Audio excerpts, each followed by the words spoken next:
Hello hello check hello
Bihari Lal की जय, उमापति महादेव की जय, राजीव लोचन धाम की जय, धाम की जय, गंगा मैया की जय, भारत माता की जय, गौ माता की जय। आजा सा ना ना ना ना ना ना ना ना ना आओ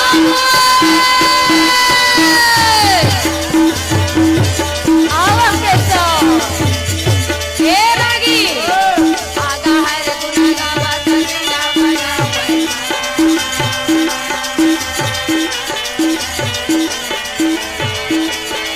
आजा भरे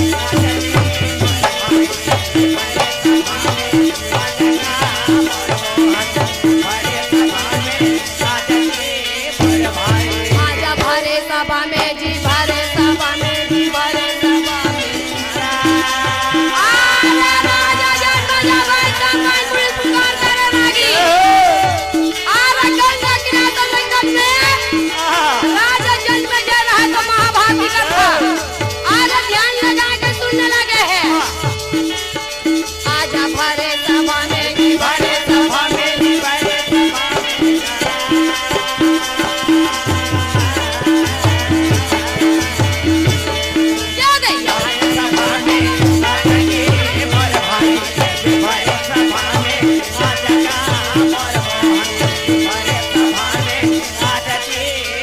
अरे भाई संपाइन मुनि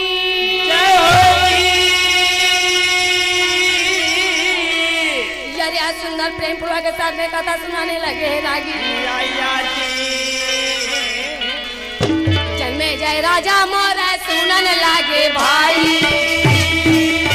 अरे यार चल लगा है गुरुदेव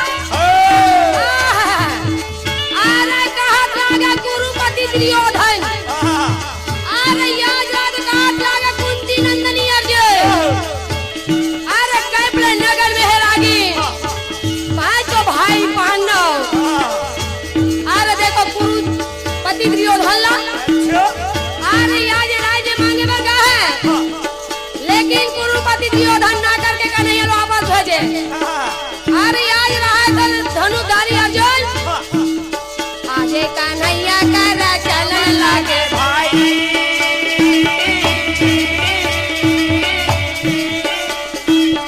मुरली मनोहर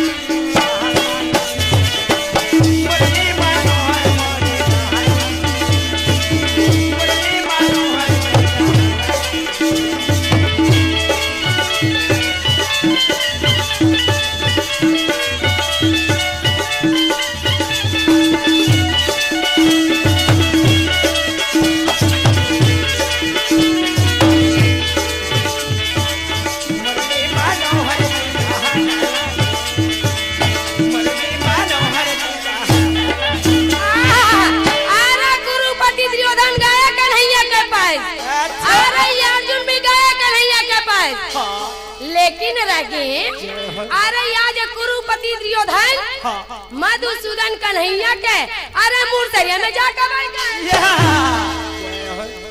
कुंती नंदनी अर्जुन सुंदर भगवान कन्हैया के गोरतरिया में जाकर बैठ गए। हाँ जब के समय यारे द्वारकाधीश कन्हैया रहे अरे जैसने अर्जुन बैठे वैसने कन्हैया उठ बैठे। कहे अर्जुन कते की समय की आए हते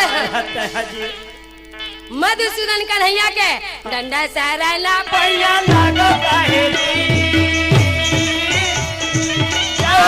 आज कुंती नंदनी अर्जुन रहता हे मोहे अरे घड़ी के टाइम में हो हवे मैं आपके पास में एक सलाह लेके आया हूँ। अच्छा कुरुपति दुर्योधन का एम है अरे कत्तिक बेर के आए हम तेला मोला नहीं पूछा था। अच्छा अरे अभी अर्जुन आए हमें तेरा कत्तिक बेर करके पूछा था भैया दुर्योधन अरे मैं हाँ तोरा नहीं जानत रे हाँ जी कत्तिक बेर के आए हैं तेला अरे मैं काय जानू मैं तो आराम कर रहे हम आज दुर्योधन खड़ा होने लागे भाई मुरली मनोहर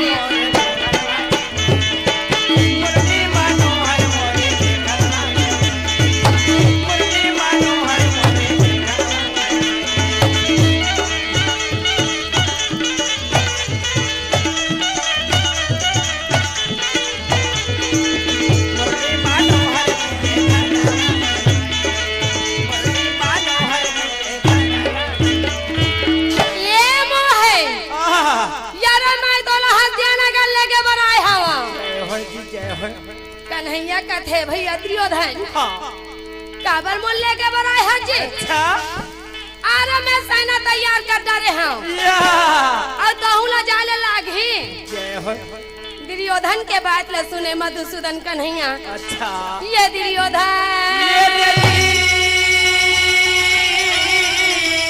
अरे ताई मोला लेगे बल लेगवेर भैया लेकिन चौरा खैतावा में है कैसे अरे तो सेना तैयार करे हो लड़ाई बर की कथा लेकिन मोल लड़ाई भिड़ाई मोला नहीं आवे नहीं आवे भैया। अरे मैं हाथ लग हथियार नहीं उठावा। अच्छा हाँ अब मैं जाके काय करी हाँ जी।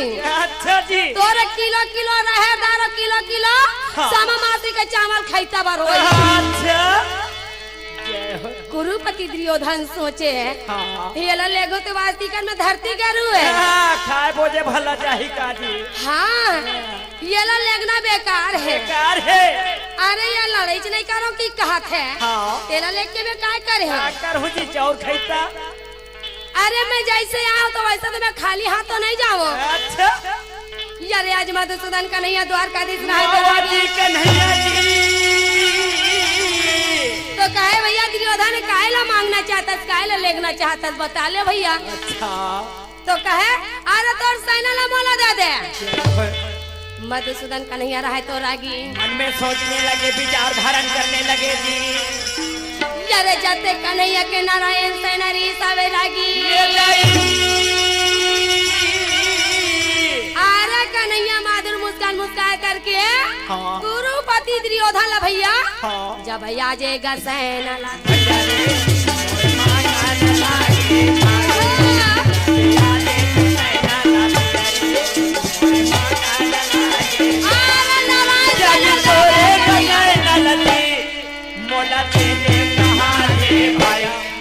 जब तोरे गले नलती मोरे देने कहा रे भैया जब याद समय नाला भैया मोरे मांगा नला जी याद समय नाला भैया मोरे मांगा नला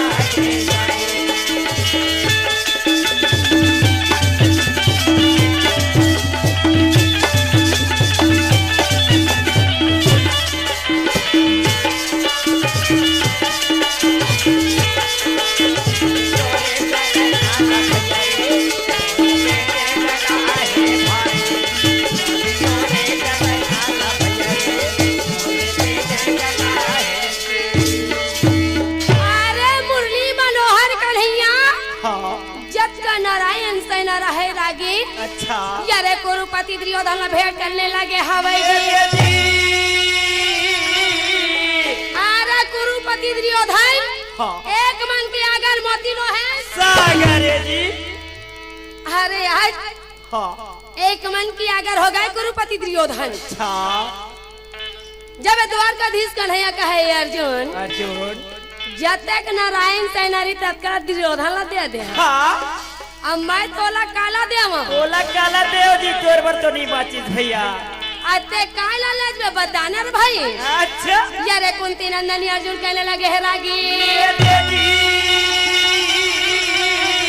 यारे कन्हैया के आगे हाथ जोड़ करके खड़ा हो गई अर्जुन भाई करने लगे हैं जी आज कुंती नंदनी अर्जुन कहने लगे रागी हाँ हाथे जोड़ा तो पैया पैया लगाओ काहे जी मोहन मोला हाथी नहीं चाहिए घोड़ा नहीं चाहिए अच्छा मोला रथ नहीं चाहिए मोला सेना नहीं चाहिए धर्मा का राजा मोला कहन लगे जी आहा, मोला कुछ नहीं चाहिए कन्हैया अच्छा अरे सिवाय चोर तो दाई हो भक्त भगवान ला मांगने लगे हैं कहे मोहन ताये मोर जिंदगी के मार्ग के रास्ता दिखाने वाला है। अच्छा हाँ माधव मोला संपत्ति नहीं चाहिए नहीं सिवाय तो अपने ये यहाँ पे मोला कहन लगे ए माधुरा मुस्कान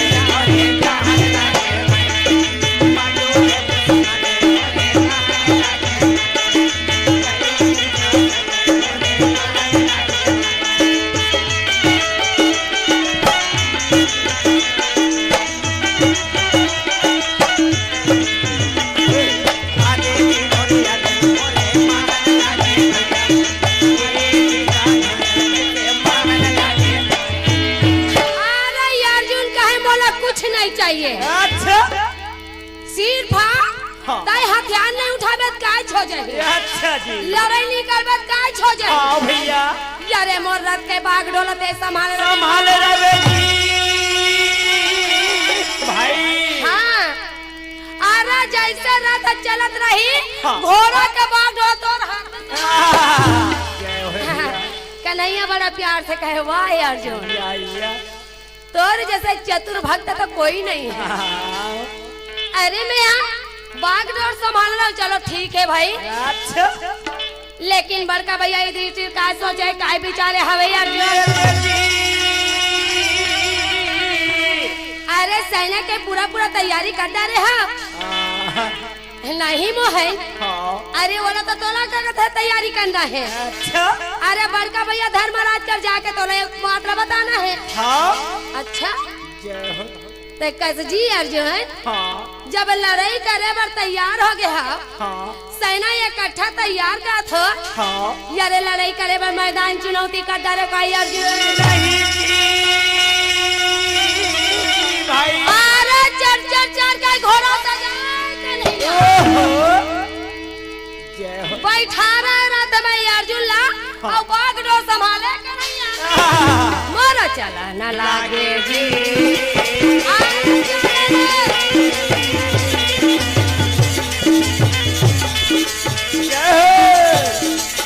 अरे रथ भागे हलू हलू चले बाग डोर संभाले कन्हैया अच्छा माधुर मुस्कान मुस्कान मोहन अर्जुन ला कहे अर्जुन अरे मोला देखना है कौन जगह लड़ाई के मैदान सफल होई ए रागी अरे बाप और बेटा नांगर बांध रहा चूरी बहारा मा अच्छा हाँ जैसे हरिया पूरे कन्हैया का थे यही बहारा यही मैदान ठीक रही अच्छा मोला सोचा न लागे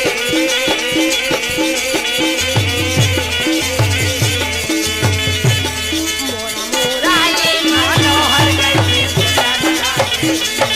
और मोरारी मनोहर आहा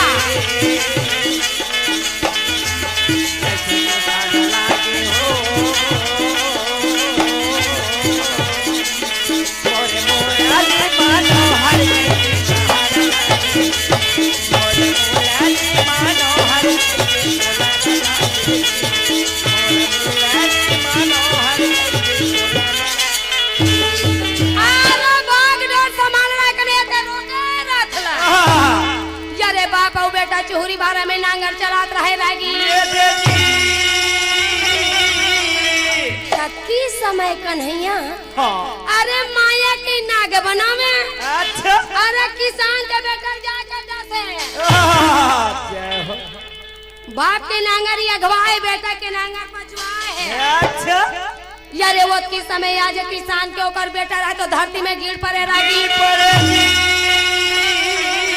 भाई जैसे धरती में गिरे अरे मुंह ढहाले गेजरा फेंकने लगे। अच्छा बाप के नांगर अगवा रहा है। कैसे बेटा के हाथ आता के आवाज नहीं आवत है। पलट के देखे रागी या तभी आज जमीन में बड़े मूर्छत मुंह ढहाले गेजरा निकले। यारे जा करके बाप रहा तो रागी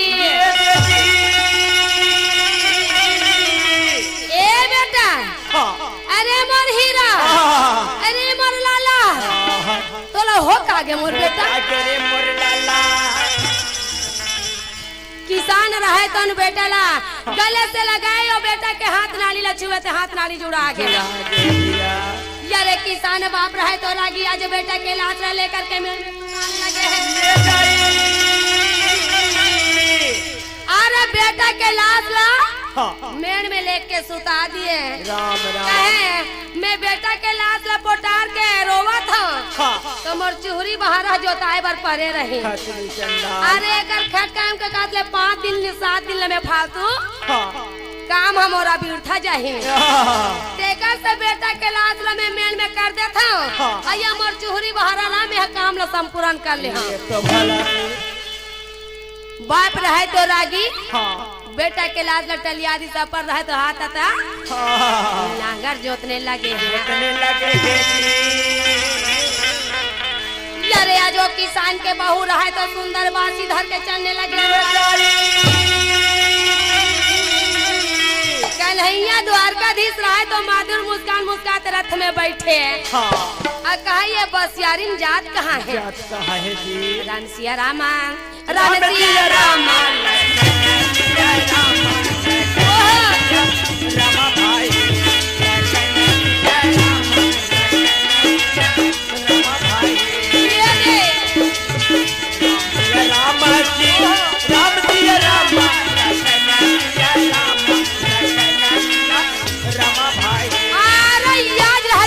कहे भैया अरे बसियारी अच्छा ते जात कहाँ है? भैया मोर ससुर मोर घर के पति देवता नांगर चलता थे। कहाँ? अरे मोरे चूहरी बहारा में। अच्छा मोर पति परमेश्वर बर और मोर ससुर बरे बासी हमरा ला जावत हो। अच्छा वो चूहरी बहारा में नांगर चलता थे हरे। हाँ राम राम राम कैसे हो कागे भैया? अरे जेकर बरते बासी लेगा था ना और जेला तोर पति कहा था तेकर मौत हो गए है। मेरे में सुताए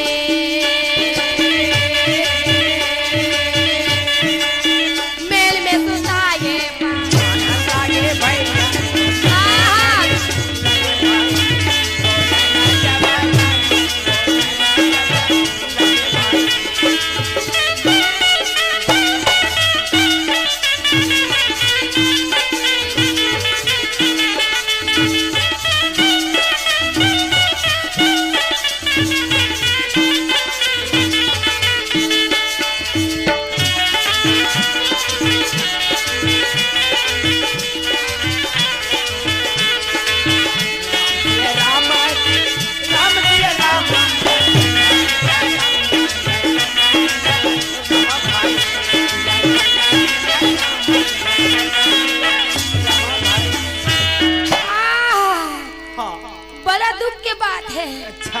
कन्हैया कहे जेकर बरते बासी धर के जावत है।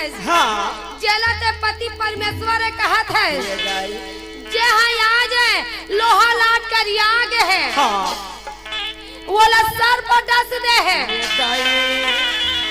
तोर पति देवता ये दुनिया में नहीं है। उत्कल सोचे रागी बसियारी यही बासीला मेर के खाले में उतार देवे लगर। आई जेकर प्रति मांग बर सिंदूर बाही बर चूड़ी है हाँ और जब पति परमेश्वर के पीछे में ओकर संबंध जुड़े है तथे करम छाड़ दी दई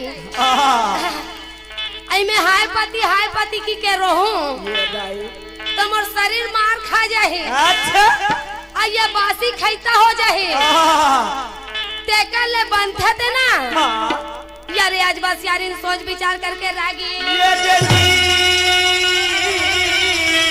मेरे का ये वो धम वो हाथ चलन लागे बस यारी रहतन भैया मेरे के वो धम में चले गए अच्छा पति का दुख होला नहीं भी आपी चाटानी आओ बासी लानी कावन लागे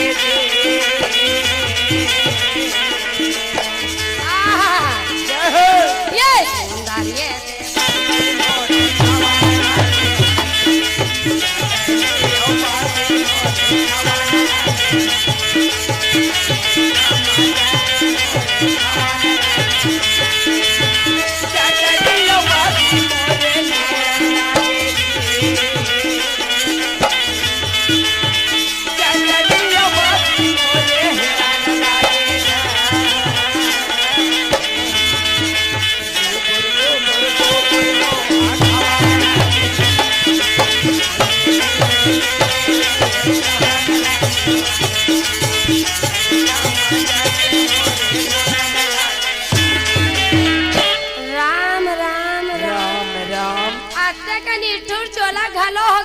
काम के रागी अरे पति के दुख वाला नहीं भी आके अच्छा यार ससुर तो जैसन है तैसन है बाप ला तो नहीं भी आए पिसरागी तो ये पर कोठा ले आए थे लकाए बिया अरे मेरे कई वादा में जाके बासी लखावे बस यारी धन्य है जी कन्हैया कथे कहे अर्जुन देख ले अब बाप के माया ला और जेकर पति मांग बर सिंदूर बाही बर चूड़ी धर के आए हैं और तेकर माया देखो कर आधा अंक देकर माया ला देख तो जी अर्जुन यारे वो धामेल में बैठ करके बासी लखावत है पति के आज कन्हैया के बात ले सुनई अर्जुन ते कहे माधा ये बात मोला समझ नहीं आवत है अच्छा कैसे अरे ये बासी के मतलब का है ये नांगर के मतलब का है और ये पति और पत्नी के मतलब का है मोला मालूम नहीं है कहे जी यार प्यार बड़ा प्यार से आज अर्जुन बात ला बताने लगे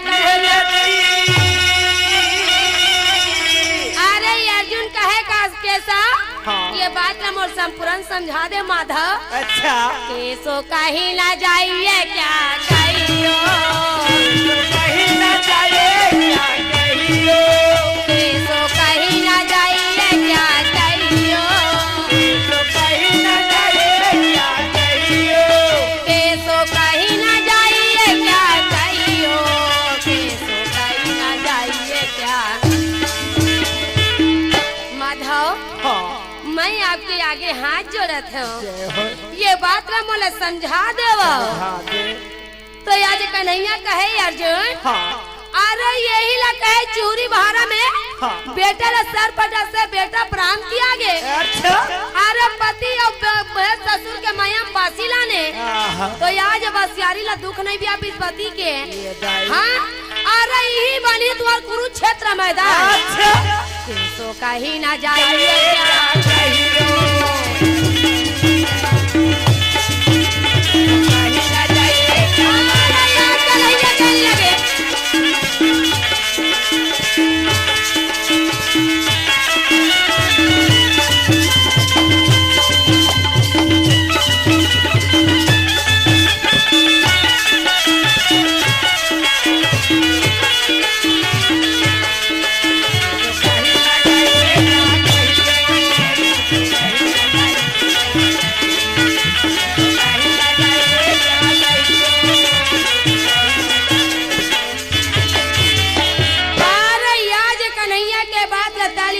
अर्जुन कहे माधव अच्छा क्या यही लड़ाई के मैदान बने आहा कि एकरे नाम पर ही कुरुक्षेत्र मैदान? अच्छा हाँ, जेकर नाम निर्दयी भाषा। ओहो दया नाम का चीज नहीं। या बेटा ला हाँ। बाप नहीं समझी, आहा पति ला पत्नी नहीं समझी। समझी यार एक नाम पड़े कुरुक्षेत्र मैदान है। मैदान नहीं जी भाई। लेकिन एक बात है अर्जुन। हाँ का बात है? किस्सा क्या बात है जी? अरे ये कुरुक्षेत्र मैदान बने बर बनी। हाँ अरे आज काका काका नहीं बढ़ी, हाँ। भाई नहीं समझी। अच्छा। अरे भाचा नहीं समझी, ओहो। बाप नहीं समझी। हाँ। जेकर नाम कुरुक्षेत्र मैदान। आहा। यही असली जगह है तुहर मन के लड़ाई करे के। अच्छा निर्दयी भाठा। जय हो भैया। यारे आज का नहीं माधव के सौ रहे तो रागी। ये दे दी। राम सिया मोरे रामा भाई। या रामा हो ओहो। रामा सिया रामा सिया रामा भाई। या रामा हो राधे श्यामा रामा सिया रामा सिया रामा भाई। या रामा हो राधे श्यामा आज कन्हैया मोरा चढ़िया भाई। ओहो। रागी 18 दिन के आज चुनौती करे महाभारत की कथा में। अच्छा 4 वैसे 7 18 पुराण। अरे मधुसूदन कन्हैया का ये अर्जुन 18 दिन के महाभारत है, छोटे मोटे नो है। अरे 36 के आंकड़ा में तय है और 36 के आंकड़ा में मैं हूँ। लेकिन लड़ाई करे पहली यहाँ बलि चाहिए, बलि। अरे मैदान में पूजवन देन लागे। अच्छा आज कन्हैया मोरा चाहा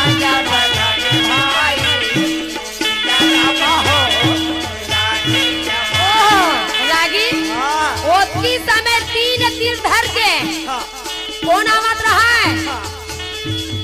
जे लगा का देवरा बारिश मोरा चाहा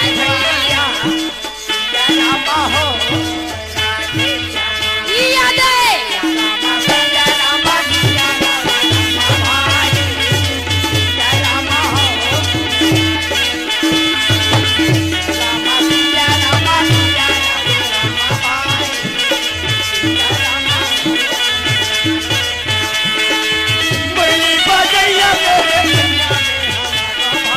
जय हो मोहन।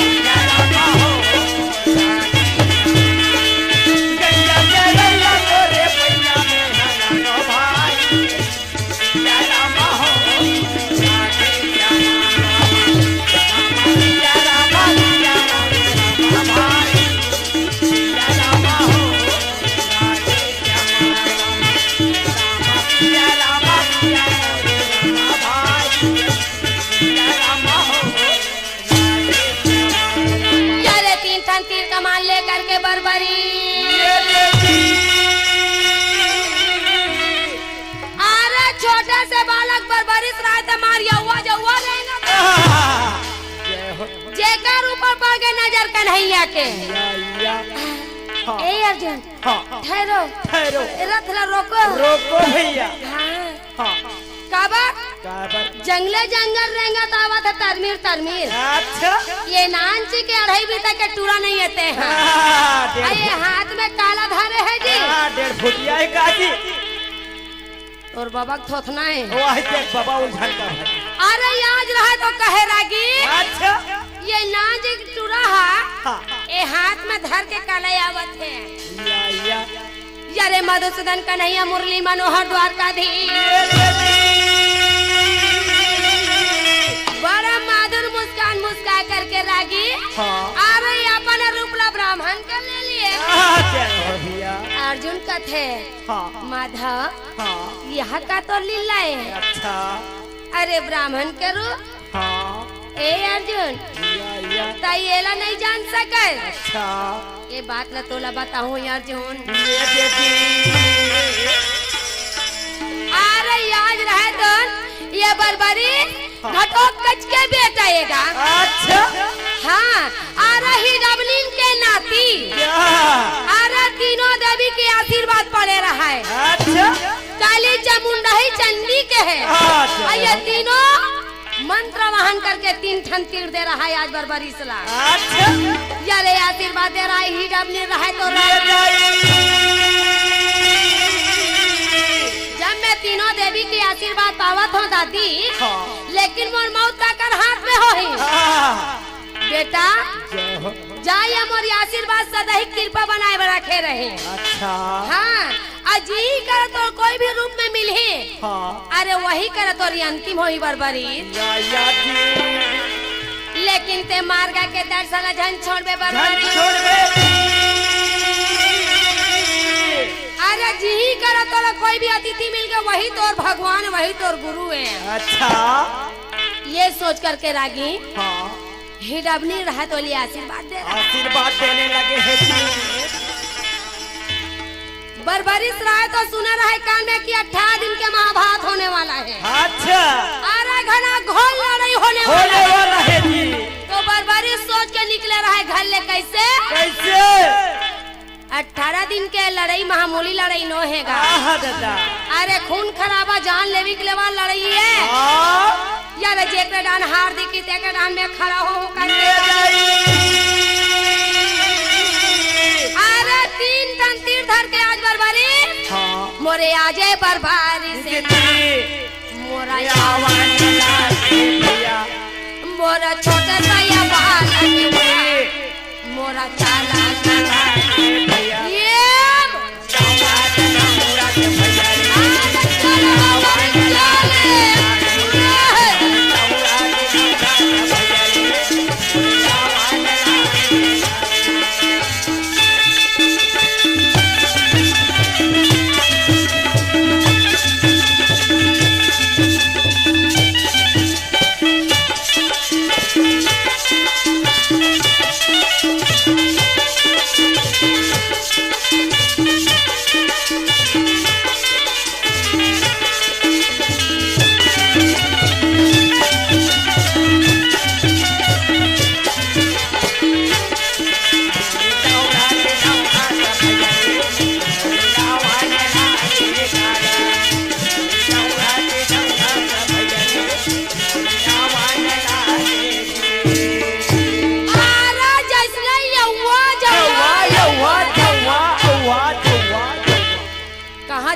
नौहा जाऊगा झौहा झौहा का ए रागी हाँ? अरे ओकर उतना दूर और रहेंगे देखे ना। अच्छा। तो कन्हैया रहा तो ब्राह्मण करो धके रकम जय हो कन्हैया कहे ए बेटा या ए बालक हाँ जात कहाँ हस बाबू रुक तो जी ए ब्राह्मण देवता हाँ अरे ते मोर रास्ता ला मत काट दो। हाँ अरे मोला जल्दी जरूरी भूतन जाना है। हर तो तेहली ए बाबू ते जात कहाँ तेरा पहली बता ले ले। बता दे बाबू अरे हाथ में धरे कहा जी हाँ अरे ये 3 ठन तीर है 3 ठन तीर अच्छा 3 ठन तीर है। हाँ तो ये तीनों तीर ला कैसे करबे जी बता दो भला ए ब्राह्मण देवता हाँ अरे मैं कुछ भी करूं अच्छा अरे पूछा तो मतलब हाँ यारे आज बार बारिश रहा तो रागी भाई यारे मधुसूदन कन्हैया मुरली मनोहर द्वारका दिसला कहने लगे कहने लगे हैं नहीं सुनसान रास्ता है अच्छा और छोटे से बालक है। हाँ आते ये जंगल पर डगरी रास्ता में कहाँ जावा था जी हजावत जी तो लोग डर भाव नहीं लागत है। अच्छा तो वो का मैंने लेके बात पूछे रागी अच्छा कन्हैया कहे बरबरी हाँ 36 के आंकड़ा तय है। अच्छा अरे 36 के आंकड़ा मैं हूँ अरे हम और 36 के आंकड़ा ये अर्जुन है। यारे कुरुक्षेत्र मैदान में चुनौती कर डाले हो बरबरी भाई आज रहे तो कन्हैया बड़ा माया जाल फैलाने लगे हैं। अच्छा जब छोटे छोटे मुंह में बड़े बड़े बात करत हो वाला है अच्छा तो कोई ना कोई वजह तो हो ही, ऐसा न बोली तो कौन सीखो है। कौन सीखो है का बात कहे जी। यो श्याम सुखदाई, यो श्याम सुखदाई, मोरे हल धर बल दाऊगा भजना बिना बेड़ा पार नहीं हो भैया रे, भजना बिना बेड़ा पार नहीं हो नहीं हो भैया रे, भजना बिना बेड़ा पार नहीं हो नहीं हो भैया भजना बिना बेड़ा पार नहीं हो नहीं हो भैया भजना बिना बेड़ा पार नहीं हो नहीं हो भैया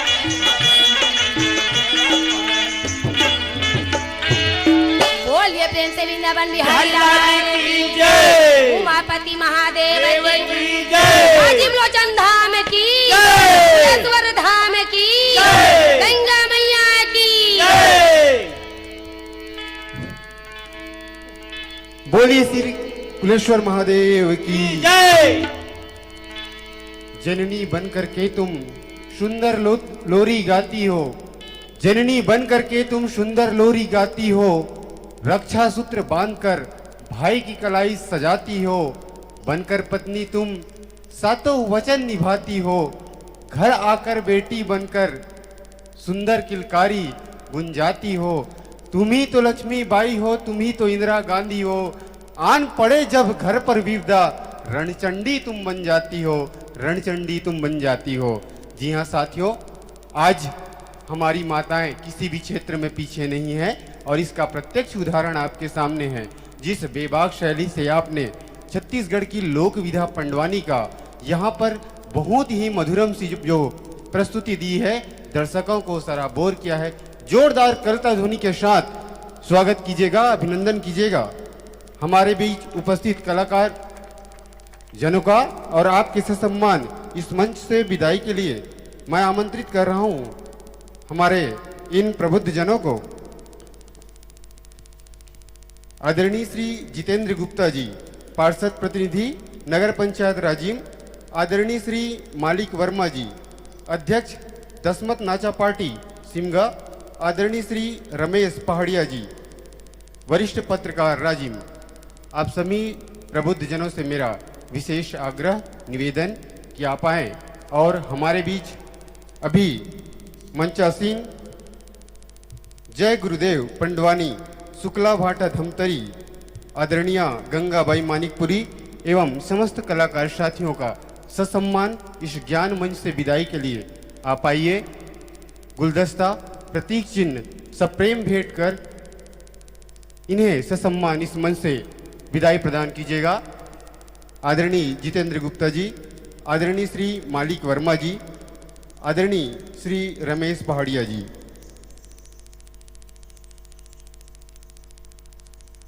जी हाँ साथियों, यह धर्म मंच, यह ज्ञान मंच आप सभी के सृजनार्थ अपनी अनुपम ख्याति, अपनी अनुपम उपलब्धि के साथ यह आयोजित हो रही है। जोरदार ताली की अनुगूंज के साथ सादर सम्मान, स्वागत, अभिनंदन और ससम्मान इस मंच से विदाई। निश्चित तौर पर इन अपेक्षाओं के साथ कि आगत वर्ष में भी हमारा संदेश आप तक पहुँचे, इसी स्नेह और समर्पण के साथ अपनी उपस्थिति इस ज्ञान मंच तक, धर्म मंच तक देने का प्रयास करेंगे।